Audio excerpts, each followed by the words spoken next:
नमस्कार, जय हिंद दोस्तों। आपका अपने YouTube चैनल मिशन बीपीएससी में बहुत बहुत स्वागत है। दोस्तों, जैसा कि आप लोगों को पता होगा, 72 बीपीएससी का न्यू वैकेंसी आने वाला है बहुत जल्द। इससे पहले जो 71 फर्स्ट बीपीएससी का हुआ था, उसमें जो एडुटेरिया के द्वारा जो टेस्ट सीरीज चल रहा था वो बहुत हद तक फ़ायदेमंद रहा था। इसी के तहत 72 बीपीएससी के लिए एडुटेरिया के द्वारा जो टेस्ट सीरीज लॉन्च किया गया है, उसी का आज के सेशन में टेस्ट नंबर 1 का डिस्कशन करने वाले हैं। अगर आपको इसका पीडीएफ चाहिए तो आप हमारे टेलीग्राम लिंक से जुड़ सकते हैं। टेलीग्राम का लिंक जो है वो इस वीडियो के डिस्क्रिप्शन में है, वहाँ से जाके आप टेलीग्राम ज्वाइन कर ले, आपको पीडीएफ प्रोवाइड करवा दिया जाएगा। तो चलिए आज का सेशन स्टार्ट करते हैं। 72 बीपीएससी पीटी एडुटेरिया के द्वारा जनरल स्टडीज का क्वेश्चन है। आते हैं क्वेश्चन नंबर टेस्ट सीरीज 1, आते हैं क्वेश्चन नंबर 1 पे। पूछ रहा है निम्नलिखित में से कौन सा प्रागैतिहासिक काल का प्रमुख स्रोत माना जाता है।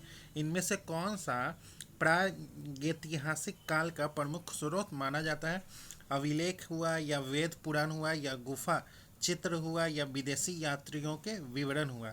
तो इसका राइट आंसर है ऑप्शन नंबर सी, जो है वो गुफा चित्र जो है वो प्रागैतिहासिक काल का वह काल है जिसमें लेखन कला का विकास नहीं हुआ था।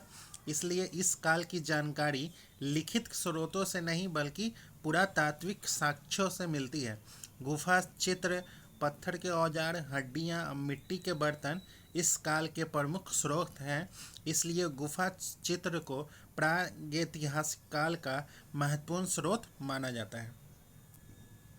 अब चलते हैं क्वेश्चन नंबर 2 पे। चिरांद, चेचड़, सेनुवाड़, सेनुआड़ और ताराडीह के संबंध में निम्नलिखित कथनों पर विचार करना है। पहला बोल रहा है कि सेनुवाड़ से खेती किए गए चावल, जौ, मटर, मसूर और बाजरा के साक्ष्य मिले हैं। दूसरा जो बोल रहा है, चिरांद से पॉलिश की हुई पत्थर की कुल्हाड़ियाँ, मिट्टी के बर्तन, टेराकोटा की मूर्तियाँ मिली हैं। तीसरा जो बोल रहा है, इन स्थलों से लोहे के औजारों के व्यापक उपयोग के प्रमाण मिले हैं। चौथा बोल रहा है, इन स्थलों पर गोलाकार और अर्धवृत्ताकार घरों के अवशेष मिले हैं। इनमें से कौन सा गलत कथन चुनना है, इनमें से कौन सा गलत है। तो इसका राइट आंसर है ऑप्शन नंबर सी, जो है तीसरा जो है वो कथन गलत है। बिहार के बिहार के रोहतास जिले में स्थित सेनुवाड़ एक महत्वपूर्ण पुरातात्विक स्थल है। यहाँ की खुदाई से नवपाषाण काल में खेती किए गए चावल, जौ, मटर, मसूर और बाजरा जैसे अन्य के साक्ष्य मिले हैं। और सारण जिले में स्थित चिरांद जो है वो बिहार का सबसे प्रसिद्ध नवपाषाण कालीन स्थल है। यहाँ से पॉलिश की गई पत्थर कुल्हाड़ियाँ, मिट्टी के बर्तन और टेराकोटा की मूर्तियाँ मिली हैं। चिरांद, चेचड़, सेनुवाड़ और ताराडीह जो है वो मुख्य रूप से अपने नवपाषाण और ताम्रपाषाण स्थलों के लिए प्रसिद्ध है। इन युगों में मुख्य रूप से पत्थर और तांबे के औजार का उपयोग होता है। लोहे के व्यापक उपयोग बाद के लौह युग की विशेषता है, न कि चिरांद, चेचड़ और सेनवाड़ और डाराडी के संबंध में ये कथन गलत है। तो इसका राइट आंसर है ऑप्शन नंबर सी, जो है इसका राइट आंसर है। अब चलते हैं क्वेश्चन नंबर 3 पे। अर्थशास्त्र में वर्णित सप्तांग सिद्धांत किससे संबंधित है। सप्तांग सिद्धांत जो है वो किससे संबंधित है। समाज, धर्म, राज्य या व्यापार। तो इसका राइट आंसर है ऑप्शन नंबर बी, जो है वो राज्य से संबंधित है। सप्तांग सिद्धांत जो है वो प्राचीन भारतीय राजनीतिक विचारधारा का एक अत्यंत महत्वपूर्ण सिद्धांत है, जिसे कौटिल्य ने अपने ग्रंथ अर्थशास्त्र में प्रतिपादित किया है। इस सिद्धांत के अनुसार राज्य एक जीवित शरीर के समान है, जिसके 7 आवश्यक अंग होते हैं। यदि इनमें से कोई भी एक कमजोर हो जाए तो राज्य अस्थिर हो जाता है। अब चलते हैं क्वेश्चन नंबर 7 पे। सप्तांग में 7 अंग आते हैं। पहला स्वामी, दूसरा अमात्य, तीसरा जनपद, चौथा दुर्ग, पांचवा कोष, छठा दंड होता है और सातवां मित्र होता है। अब चलते हैं क्वेश्चन नंबर 4 पे। हड़प्पा सभ्यता के विस्तार के संबंध में निम्नलिखित कथनों पर विचार करना। पहला, इसका उत्तरी सीमा स्थल मांडा है। इसका पश्चिमी सीमा स्थल सुतका गेंडौर है और इसका दक्षिणी सीमा स्थल दाइमाबाद है। और चौथा जो है वो हड़प्पा सभ्यता से संबंधित सर्वाधिक स्थल पाकिस्तान में मिले हैं। इनमें से कौन सा सही है? तो ऑप्शन नंबर ए जो है वो इसका पहला, दूसरा और तीसरा सही है। अब चलते हैं क्वेश्चन नंबर 5 पे। सूची 1 का सूची 2 से मिलान कराना है। ऋग्वेद जो है वो आयुर्वेद, और यजुर्वेद जो है वो धनुर्वेद, सामवेद जो है वो गंधर्व वेद, अथर्ववेद जो है वो शिल्प वेद। तो इसका राइट आंसर है ऑप्शन नंबर ए जो है इसका राइट आंसर है। अब चलते हैं क्वेश्चन नंबर 6 पे। सूची 1 का सूची 2 से मिलान कराना है। विदिशु महिलाएं और विशेषता। घोषा जो है वो ऋग्वेद में सूक्त की रचयिता। अपाला जो है वो वैदिक मंत्रों की रचना से संबंधित है। और लोपा मुद्रा जो है वो ऋषि अगस्त्य की पत्नी के रूप में प्रसिद्ध है। और गार्गी जो है वो दार्शनिक बहसों में भाग लेती है। तो इसका राइट आंसर है ऑप्शन नंबर ए जो है इसका राइट आंसर है। अब चलते हैं क्वेश्चन नंबर 7 पे। निम्नलिखित में से कौन सा कथन जो है वो असत्य है? कौन सा कथन असत्य है? तो काशी की राजधानी वाराणसी थी, कौशल की राजधानी श्रावस्ती अयोध्या थी, पंचाल की राजधानी तक्षशिला थी और मत्स्य की राजधानी विराटनगर थी। तो इसमें से कौन सा असत्य है? तो ऑप्शन नंबर सी जो है वो असत्य है। पांचाल महाजनपद की 2 राजधानियां थी। उत्तरी पांचाल की राजधानी जो है वो अहिछत्र था और दक्षिणी पांचाल की राजधानी जो है वो कांपिल्य थी। अब चलते हैं क्वेश्चन नंबर 8 पे। निम्नलिखित कथनों पर विचार करना। पहला, हर्यक वंश जो है वो मगध का प्रथम राजवंश था। शिशुनाग वंश हर्यक वंश के बाद आया। नंद वंश के बाद मौर्य वंश का शासन स्थापित हुआ। कन्नव वंश शुंग वंश से पहले शासन में आया था। सही उत्तर चुनना है। इसमें से कौन सा उत्तर सही है? तो ऑप्शन नंबर ए, केवल पहला, दूसरा और तीसरा जो है वो सही है। अब चलते हैं क्वेश्चन नंबर 9 पे। निम्नलिखित में से कौन सा युग्म जो है वो सही है? कौन सा युग्म सही है? अंग जो है वो चंपा। तो ऑप्शन नंबर ए जो है वो सही है। गांधार की राजधानी जो है वो तक्षशिला थी, न कि पाटलिपुत्र थी। और अवंती की राजधानी जो है वो, अवंती की 2 राजधानियां थी। उत्तरी अवंती की राजधानी जो है वो उज्जैनी थी और दक्षिणी अवंती की राजधानी जो है वो महिष्मती थी। और अस्मक की राजधानी जो है वो पोटली थी, न कि राजगिरी। तो ऑप्शन नंबर ए जो है वो सही सुमेलित है। अब चलते हैं क्वेश्चन नंबर 10 पे। निम्नलिखित में से कौन सा स्थल 3 भागों वाले नगर नियोजन के लिए प्रसिद्ध है? कौन सा स्थल? तो धौलावीरा जो है वो ऑप्शन नंबर बी जो है वो धौलावीरा जो है वो सिंधु घाटी सभ्यता का एक महत्वपूर्ण स्थल है जो गुजरात के कच्छ रण क्षेत्र में स्थित है। इसकी सबसे अनोखी विशेषता है कि 3 भागों में विभाजित नगर योजना है। अब चलते हैं क्वेश्चन नंबर 11 पे। निम्नलिखित कथनों पर विचार करना। पहला, बुद्ध ने 4 आर्य सत्र और अष्टांगिक मार्ग का उपदेश दिया था। प्रथम बौद्ध संगीति का आयोजन बुद्ध की मृत्यु के बाद 483 ईसा पूर्व में हुआ था। तीसरा जो है वो महात्मा बुद्ध को एशिया का ज्योतिपुंज कहा जाता है। चौथा जो है वो बुद्ध ने ज्ञान प्राप्ति के बाद पहला उपदेश जो है वो सारनाथ में दिया था। इनमें से कौन सा सही है? तो ऑप्शन नंबर डी जो है वो चारों सही है। अब चलते हैं क्वेश्चन नंबर 12 पे।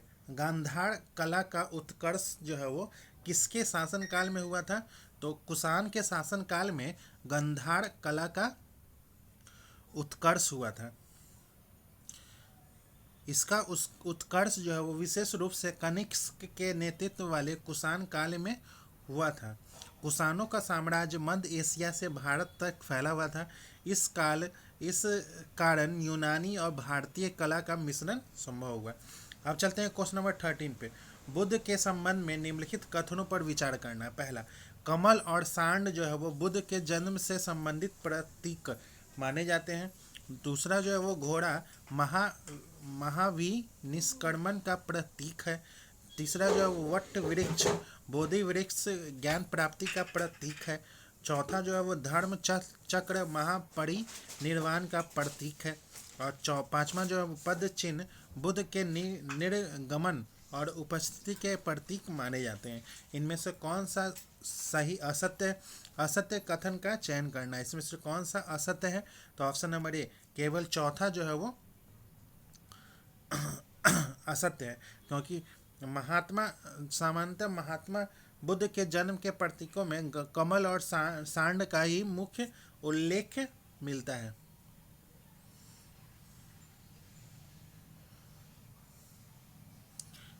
अब चलते हैं क्वेश्चन नंबर 14 पे। सूची 1 का सूची 2 से मिलान कराना है। प्रथम बौद्ध संगीति जो हुई थी वो 483 ईस्वी काल में हुई थी। स्थान जो है वो राजगिरी में हुआ था और इसका अध्यक्ष जो थे वो महाकश्यप और शासक जो थे वो अजात शत्रु थे। तो इसमें से कौन कुट वो करना है, तो इसमें पहला का सही है। और द्वितीय बौद्ध संगीति जो हुई थी वो 383 ईस्वी पूर्व में हुई थी, वैशाली में हुई थी और सवाकामी अध्यक्ष थे और काड़ा शोक जो है वो शासक थे। और तृतीय बौद्ध संगीति जो हुई थी वो 247 ईस्वी पूर्व में हुई थी, पाटलिपुत्र में हुई थी। मोगलीपुत्तम तिस और अशोक इसके शासक थे। और चतुर्थ बौद्ध संगीति जो हुई थी वो ईसापुर की प्रथम शताब्दी में हुई थी, कुंडलवन कश्मीर में हुई थी। और वसुमित्र जो है वो उपाध्यक्ष अश्वघोष थे और कनिष्क जो है वो शासक थे। तो इसका राइट आंसर है ऑप्शन नंबर ए जो इसका राइट आंसर है। अब चलते हैं क्वेश्चन नंबर 15 पे। विनय पिटक में मुख्यतः किसका वर्णन मिलता है?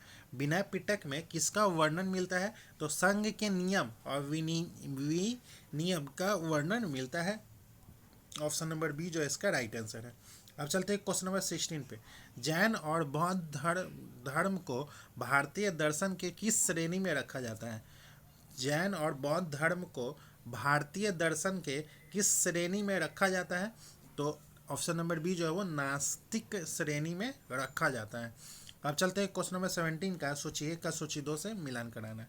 ऋषभ देव जो है वो बैल को, अजीत नाथ जो है वो हाथी और पार्श्व नाथ जो है वो सर्प और महावीर स्वामी जो है वो सिंह। तो इसका राइट आंसर है ऑप्शन नंबर ए जो है इसका राइट आंसर है। अब चलते हैं क्वेश्चन नंबर 18 पे।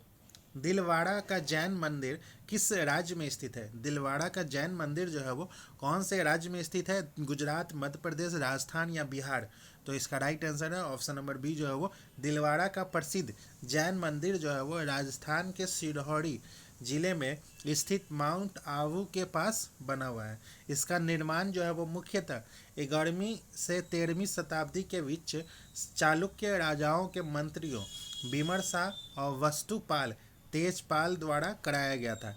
यह अपनी उत्कृष्ट संगमरमर की नक्काशी, सूक्ष्म शिल्प कला और वास्तुकला के लिए विश्व प्रसिद्ध है। दिलवाड़ा मंदिर जैन धर्म के प्रमुख तीर्थ स्थलों में से एक है और मध्यकालीन भारतीय स्थापत्य कला का श्रेष्ठ उदाहरण माना जाता है। अब चलते हैं क्वेश्चन नंबर 19 पे। निम्न में से कौन जैन धर्म के पंच महाव्रत में शामिल नहीं है? कौन सा नहीं शामिल है? अहिंसा, अपरिग्रह, सत्य या यज्ञ? तो ऑप्शन नंबर डी जो है वो यज्ञ जो है वो शामिल नहीं है। 5 जैन धर्म में मोक्ष प्राप्ति के लिए पंच महाव्रतों का पालन अत्यंत महत्वपूर्ण माना गया है। ये 5 महाव्रत जो है वो अहिंसा, सत्य, अस्तेय, अपरिग्रह और ब्रह्मचर्य है। अब चलते हैं क्वेश्चन नंबर 20 पे। जैन धर्म के अनुसार कर्म के प्रभाव को रोकने की प्रक्रिया जो है वो क्या कहलाती है? अस्त्रव्य, संवर, निर्जरा, मोक्ष? तो इसका राइट आंसर है ऑप्शन नंबर बी जो है वो संवर। अब चलते हैं क्वेश्चन नंबर 21। जैन धर्म के धर्म ग्रंथों को किस नाम से जाना जाता है? किस नाम से जाना जाता है? त्रिपिटक, आगम, वेद या उपनिषद? तो ऑप्शन नंबर बी जो है वो आगम। जैन धर्म के प्रामाणिक धर्म ग्रंथ आगम कहलाते हैं, जिन्हें महावीर स्वामी के उपदेशों पर आधारित माना जाता है, जिसे उनके महावीर स्वामी के प्रमुख शिष्यों ने लिपिबद्ध किया है। आगम शब्द का अर्थ है सिद्धांत या जो परंपरा से चला आ रहा है। अब चलते हैं क्वेश्चन नंबर 22। सबसे अधिक शीशे के सिक्के किस काल में प्रचलित थे? मौर्य काल, शुंग काल, सातवाहन या कुषाण? तो ऑप्शन नंबर बी जो सी जो है वो सातवाहन काल में सबसे अधिक शीशे के सिक्कों का उपयोग हुआ है। सातवाहन शासक जैसे गौतमी पुत्र सातकर्णी ने बड़े पैमाने पर शीशे के सिक्के जारी किए थे। अब चलते हैं क्वेश्चन नंबर 23। गुप्त शासकों में सर्वप्रथम किसने परम भागवत की उपाधि धारण की थी? किसने धारण की थी? समुद्रगुप्त, चंद्रगुप्त प्रथम, चंद्रगुप्त द्वितीय, कुमारगुप्त प्रथम? तो इसका राइट आंसर है ऑप्शन नंबर सी जो है वो चंद्रगुप्त द्वितीय। अब चलते हैं क्वेश्चन नंबर 24। सिकंदर और पोरस के बीच युद्ध जो है वो किस नदी के किनारे हुआ था?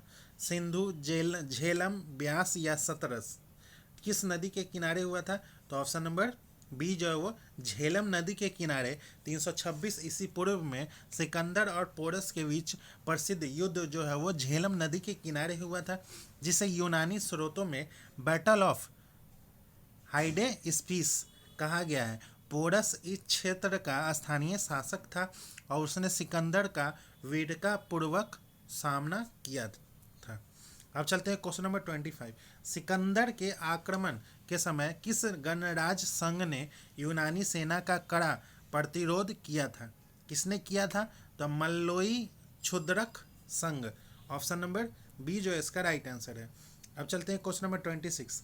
निम्नलिखित कथनों पर विचार करना। पहला, उत्तर भारत में सर्वप्रथम स्वर्ण सिक्कों का प्रचलन इंडो ग्रीक राजाओं ने करवाया था, जबकि इन्हें नियमित एवं पूर्ण रूप से प्रचलित करवाने का श्रेय कुषाण शासकों को जाता है। दूसरा जो है वो कुषाण शासकों में विम कॉन्फिडेंसेस ने सर्वप्रथम सोने के सिक्के जारी किए थे।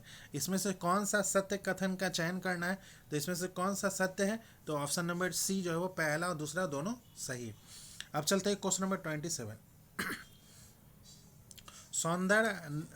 सौंदरानंद और सारिपुत्र प्रकरण के रचनाकार जो थे वो कौन थे? वसुमित्र, अश्वघोष, नागार्जुन या पतंजलि? तो ऑप्शन नंबर बी जो है वो अश्वघोष थे। अब चलते हैं क्वेश्चन नंबर 28। कनिष्क के समकालीन निम्न विद्वानों का अध्ययन करें एवं दिए गए कुट के अनुसार अपना उत्तर इंगित करना है। अश्वघोष, वसुमित्र, कालिदास या कम्बन? कौन से थे? तो इसका राइट आंसर है ऑप्शन नंबर सी जो है वो अश्वघोष और वसुमित्र थे। अब चलते हैं क्वेश्चन नंबर 29। सूची 1 का सूची 2 से मिलान कराना है। डिमेट्रियस जो थे वो हिंद यूनानी थे। रुद्रदामन प्रथम जो थे वो शक वंश के थे और गोंडो फर्निस जो थे वो पन्नव वंश के थे और विम कंड शेष जो थे वो कुषाण वंश के थे। तो इसका राइट आंसर है ऑप्शन नंबर सी जो इसका राइट आंसर है। अब चलते हैं क्वेश्चन नंबर 30। योधे सिक्कों पर किस देवता का अंकन मिलता है? वासुदेव, कार्तिकेय, इंद्र या मित्र? तो ऑप्शन नंबर बी जो है वो कार्तिकेय। अब चलते हैं क्वेश्चन नंबर 31। सूची 1 का सूची 2 से मिलान कराना है। समुद्रगुप्त जो है वो शासक थे, तो कौन सा संघर्ष किया? विरोधी समुद्रगुप्त का। तो समुद्रगुप्त का हो जाएगा दक्षिणी अभियान, दक्षिणापथ के राजा। समुद्रगुप्त द्वितीय जो है वो पश्चिमी छत्तर शक और स्कंद गुप्त जो है वो हुनों का आक्रमण और कुमार गुप्त जो है वो पुष्पमित्र शिलालेखों में उल्लिखित विद्रोह। तो इसका राइट आंसर है ऑप्शन नंबर ए जो है इसका राइट आंसर है। अब चलते हैं क्वेश्चन नंबर 32। गुप्त प्रशासन के संदर्भ में निम्नलिखित कथनों पर विचार करना। पहला, गुप्त शासकों द्वारा सर्वोच्च संप्रभुता को दर्शाने के लिए परम भट्ट कारक उपाधि का प्रयोग किया जाता है। प्रांतीय प्रशासन का प्रमुख उपरिक होता है।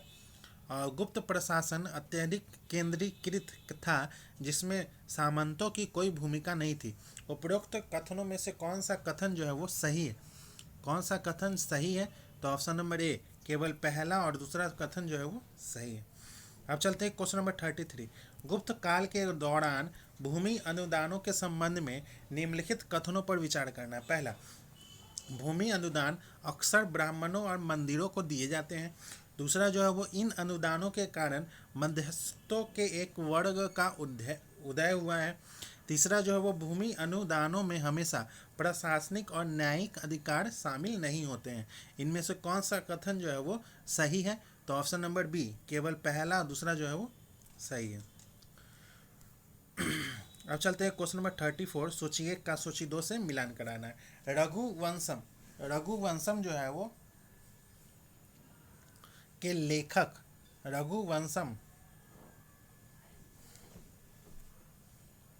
रघुवंशम के लेखक जो है वो कालिदास। और अमरकोश के अमर सिंह, मुद्रा राक्षस के विशाख दत्त। इनमें से कौन सा जोड़ी सही सुमेलित है? तो ऑप्शन नंबर सी जो है वो पहला, दूसरा, तीसरा तीनों जोड़ी सही सुमेलित है। अब चलते हैं क्वेश्चन नंबर 35 पे। निम्नलिखित घटनाओं को उनके सही कालानुक्रमिक क्रम के अनुसार सुसज्जित करना है। पहला जो है वो समुद्र गुप्त की प्रयाग प्रशस्ति जो हुई थी, समुद्रगुप्त की प्रयाग प्रशस्ति जो हुई थी वो लगभग 335 से 375 ईसी पूर्व में। और फाहियान की भारत यात्रा जो हुई थी वो 339 से 414 ईस्वी। और समुद्रगुप्त प्रथम द्वारा महाराजा धिराज की उपाधि धारण की गई थी। वो कब की गई थी? तो 319 से 335 ईस्वी पूर्व। 319 से 335। और स्कंदगुप्त को हुनों के साथ संघर्ष जो हुआ था वो 455 से 467 ईस्वी पूर्व। तो इसका राइट आंसर है ऑप्शन नंबर डी, जो है इसका राइट आंसर है। अब चलते हैं क्वेश्चन नंबर 36। हर्षवर्धन के संबंध में निम्नलिखित कथनों पर विचार करना है। पहला, हर्ष चरित में हर्ष के जीवन और वंश और अभियानों का वर्णन मिलता है। दूसरा जो है वो CUकी में हर्ष के प्रशासन, समाज और धार्मिक नीति का विवरण मिलता है। तीसरा जो है वो वांस खेरा अभिलेख में हर्ष के हस्ताक्षर प्राप्त होते हैं। उपरोक्त में से कौन सा कथन जो है वो सही है? तो इसमें से कौन सा कथन सही है? तो ऑप्शन नंबर ए जो है वो तीनों कथन सही है। अब चलते हैं क्वेश्चन नंबर 37। महाबलीपुरम के रथ मंदिरों के संबंध में निम्नलिखित कथनों पर विचार करना। पहला, 7 रथ मंदिरों का निर्माण नरसिंहवर्मन प्रथम के काल में हुआ था। दूसरा जो है वो ये मंदिर शैलकृत और स्वतंत्र खड़ी संरचनात्मक मंदिर शैली के बीच संक्रमण कालीन अवस्था को दर्शाते हैं। और इसमें सत्य कथन का चयन करना है। इसमें कौन सा सत्य है? तो ऑप्शन नंबर सी जो है वो पहला और दूसरा दोनों सही है। अब चलते हैं क्वेश्चन नंबर 38। खजुराहो के मंदिरों के संबंध में निम्नलिखित कथनों पर विचार करना है। पहला, खजुराहो के मंदिरों का निर्माण चंदेल शासकों के काल में लगभग 900 ईस्वी से 1130 ईस्वी के बीच हुआ था। दूसरा जो है वो यह मंदिर प्राचीर दीवार से घिरे हुए विशाल दुर्ग नुमा परिसर के भीतर स्थित है। तीसरा जो है वो कंदिरिया महादेव, लक्ष्मण और विश्वनाथ मंदिर खजुराहो के प्रमुख मंदिरों में से है। इसमें से सही उत्तर का चयन करना है। कौन सा उत्तर सही है? तो ऑप्शन नंबर ए, केवल पहला और तीसरा जो है वो सही है। अब चलते हैं क्वेश्चन नंबर 39। सोमपुर महाविहार का निर्माण जो है वो किस शासक के द्वारा करवाया गया था? शिशुपाल, धर्मपाल, गोपाल या उपरोक्त में से कोई नहीं। तो इसका राइट आंसर है ऑप्शन नंबर बी जो है वो धर्मपाल के द्वारा करवाया गया था। अब चलते हैं क्वेश्चन नंबर 40। परमार वंश के राजा भोज के संबंध में निम्नलिखित कथनों पर विचार करना। पहला, भोज ने तंजावुर में बृहदेश्वर मंदिर का निर्माण कराया था। भोज ने भोजपुर की स्थापना की और भोजेश्वर मंदिर बनवाया था। सत्य कथन का चयन करना है तो ऑप्शन नंबर बी जो है वो दूसरा, इसका केवल दूसरा जो है वो सही है। अब चलते हैं क्वेश्चन नंबर 41। सूची 1 का सूची 2 से मिलान कराना है। कावेरी पट्टनम जो है वो चोल, मुजरिस मुजरिस जो है वो चेर, और कोड़कई जो है वो पांडव्य। तो इसका राइट आंसर है ऑप्शन नंबर ए जो इसका राइट आंसर है। अब चलते हैं क्वेश्चन नंबर 42। निम्नलिखित दक्षिण भारतीय राजवंशों को उनके पतन को काला कर्म अनुसार व्यवस्थित करना है। पहला पल्लव, दूसरा बादामी के चालुक्य, तीसरा जो है वो चोल, और चौथा जो है वो राष्ट्रकूट। सही क्रम चुनना है, इसमें से कौन सा सही है? तो इसका राइट आंसर है ऑप्शन नंबर ए जो इसका राइट आंसर है। अब चलते हैं क्वेश्चन नंबर 43। दक्षिण भारतीय राजाओं में महिलाओं की भूमिका के बारे में निम्नलिखित कथनों पर विचार करना। पहला, चोल काल में महिलाएं जमीन की मालिक हो सकती थी और उसका प्रबंधन कर सकती थी।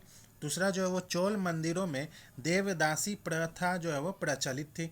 तीसरा जो है महिलाएं सभाओं में भाग लेती थी। चौथा जो है वो सेम्बियन महादेवी जैसी रानियों ने मंदिर निर्माण को संरक्षण दिया था। उपरोक्त कथनों में से कौन सा कथन सही है? तो ऑप्शन नंबर बी जो है वो इसका राइट आंसर है। अब चलते हैं क्वेश्चन नंबर 44। निम्नलिखित में से कौन सा जोड़ा जो है वो गलत है?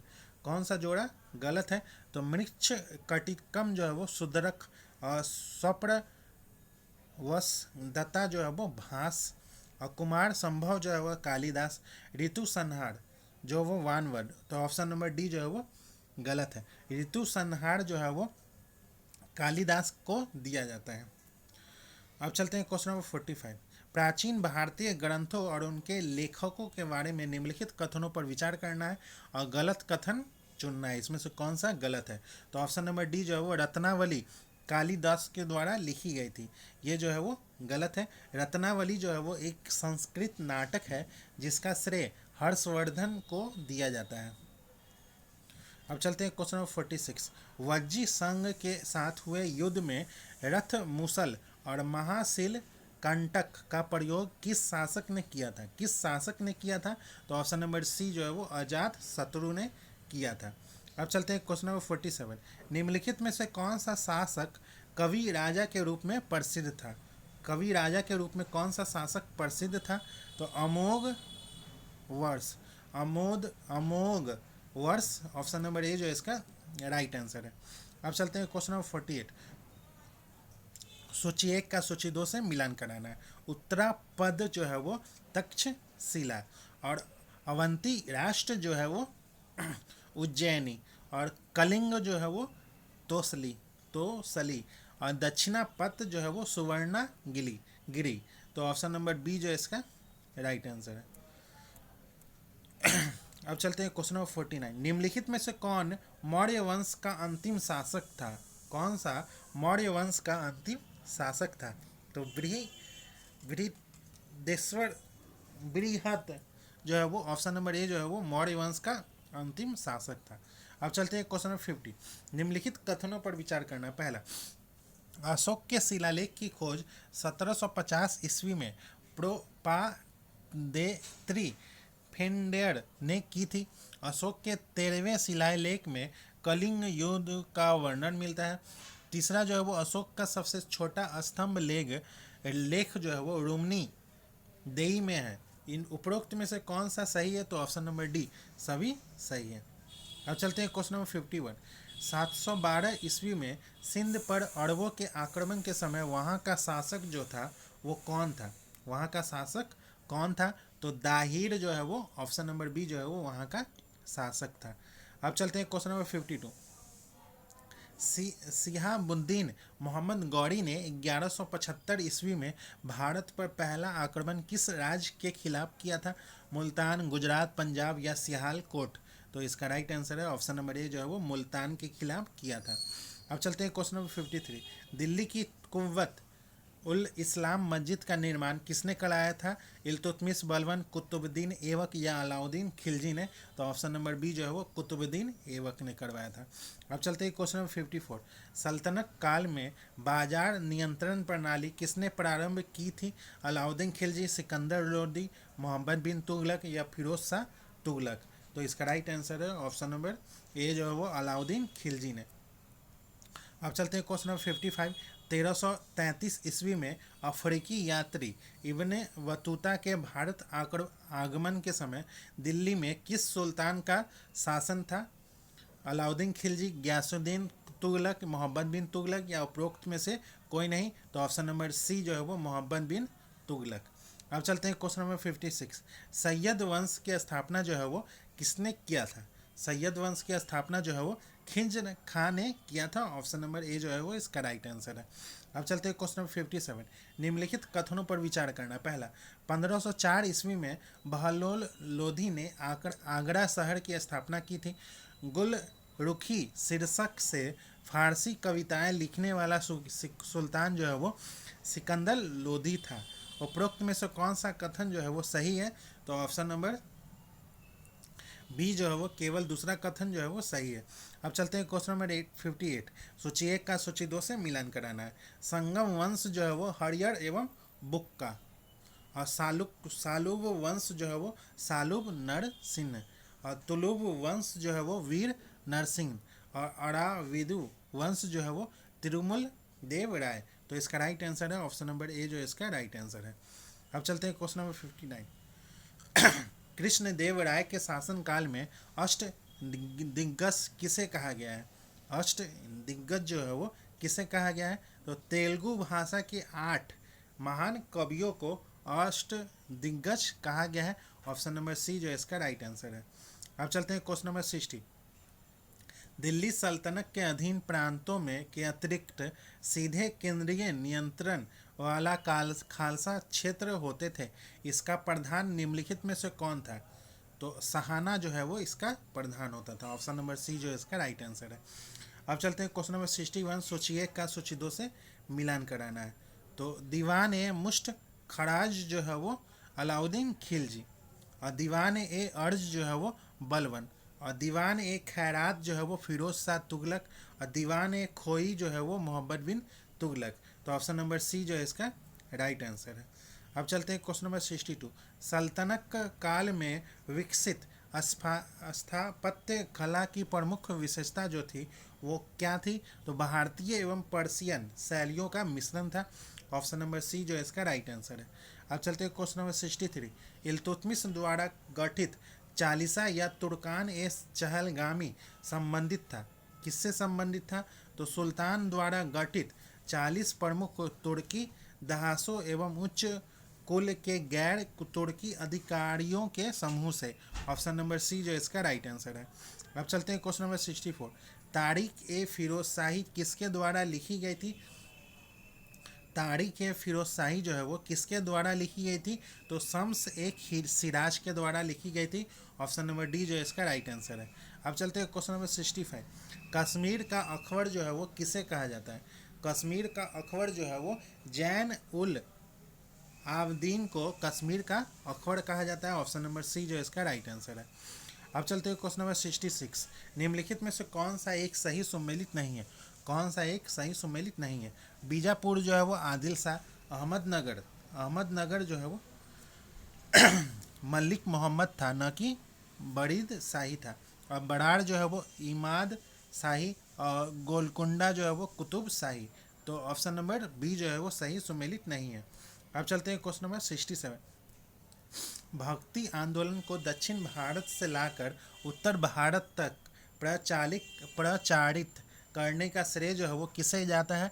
शंकराचार्य, रामानुज, रामानंद, कबीर। तो इसका राइट आंसर है ऑप्शन नंबर सी जो है वो रामानंद को जाता है। अब चलते हैं क्वेश्चन नंबर 68। सृष्टि सिलसिले की स्थापना जो है वो किसने किया था? तो ऑप्शन नंबर बी जो है वो ख्वाजा अब्दुल चिश्ती ने। अब चलते हैं क्वेश्चन नंबर 69। निम्नलिखित में से किसने सुलह ए कुल की नीति शुरू की थी? सुलह ए कुल की नीति किसने शुरू की थी? बाबर, हुमायूं, जहांगीर या अकबर? तो ऑप्शन नंबर सी जो है वो अकबर ने शुरू किया था। अब चलते हैं क्वेश्चन नंबर 70। जब हुमायूं जो है वो गौड़ बंगाल की राजधानी में कानून व्यवस्था स्थापित करने में व्यस्त था, तब निम्नलिखित में से किसने स्वयं को आगरा का शासक जो है वो घोषित कर लिया था? किसने घोषित कर लिया था? हिंदाल मिर्जा ने, शेर खान ने, हसन खान मेवाती ने, या कामरान में? तो ऑप्शन नंबर ए जो है वो हिंडाल मिर्जा ने। अब चलते हैं क्वेश्चन नंबर 71। मनसब दारो व्यवस्था मुख्य रूप से किससे संबंधित है? तो सैन्य प्रशासन से संबंधित है। ऑप्शन नंबर बी जो है इसका राइट आंसर है। अब चलते हैं क्वेश्चन नंबर 72। सूची 1 का सूची 2 से मिलान कराना है। गुरु नानक देव जो है वो सिख धर्म के संस्थापक थे। गुरु अर्जुन देव जो है वो आदि ग्रंथ का संकलन था। गुरु तेग बहादुर जो है वो धार्मिक स्वतंत्रता के लिए बलिदान था। गुरु गोविंद सिंह जो है वो खालसा के संस्थापक थे। तो ऑप्शन नंबर ए जो है इसका राइट आंसर है। अब चलते हैं क्वेश्चन नंबर 73। सूची 1 का सूची 2 से मिलान कराना है। अकबर काल जो है वो फारसी प्रभाव हुआ था। जहांगीर काल में प्रकृतिवाद का शिखर हुआ था। शाहजहां के काल में सजावटी शैली हुआ था। हुमायूं काल में मुगल चित्रकला की शुरुआत हुई थी। तो इसका राइट आंसर है ऑप्शन नंबर ए जो है इसका राइट आंसर है। अब चलते हैं क्वेश्चन नंबर 74। सूची 1 का सूची 2 से मिलान कराना है। वर्ष और अकबर द्वारा विजित क्षेत्र। 1568 में अकबर ने कहा किसको जीता था? तो 1568 में चित्तौड़ को, 1595 में अहमदनगर को, 1581 में काबुल को, और 1561 में मालवा को। तो इसका राइट आंसर है ऑप्शन नंबर डी जो है इसका राइट आंसर है। अब चलते हैं क्वेश्चन नंबर 75। निम्नलिखित में से कौन अकबर के दरबार का एक प्रसिद्ध संगीतकार था? कौन संगीतकार था? तो इसका राइट आंसर है ऑप्शन नंबर बी जो है वो तानसेन जो है वो अकबर के दरबार में प्रसिद्ध संगीतकार था। तो दोस्तों आज का सेशन यही समाप्त होता है, जिसमें हम लोगों ने एडुटेरिया के द्वारा जो 72 बीपीएससी का टेस्ट सीरीज चल रहा है उसी का टेस्ट नंबर 1 का डिस्कशन किया है। आज के सेशन में 1 से लेकर 75 क्वेश्चन तक डिस्कशन हुआ है। इसका सेकेंड पार्ट जो आएगा उसमें 75 से लेकर 150 क्वेश्चन तक डिस्कशन किया जाएगा। ये जो टेस्ट सीरीज है वो 2 पार्ट में बनाया जा रहा है, तो आप दोनों पार्ट अच्छे से देखिए। आपको पीडीएफ अगर चाहिए इसका तो आप हमारे टेलीग्राम लिंक से जुड़ सकते हैं। टेलीग्राम का लिंक जो है वो इस वीडियो के डिस्क्रिप्शन में है, वहाँ से जाके आप टेलीग्राम ज्वाइन कर ले, आपको पीडीएफ प्रोवाइड करवा दिया जाएगा। तो मिलते हैं किसी और नेक्स्ट टेस्ट सीरीज के साथ, तब तक के लिए धन्यवाद।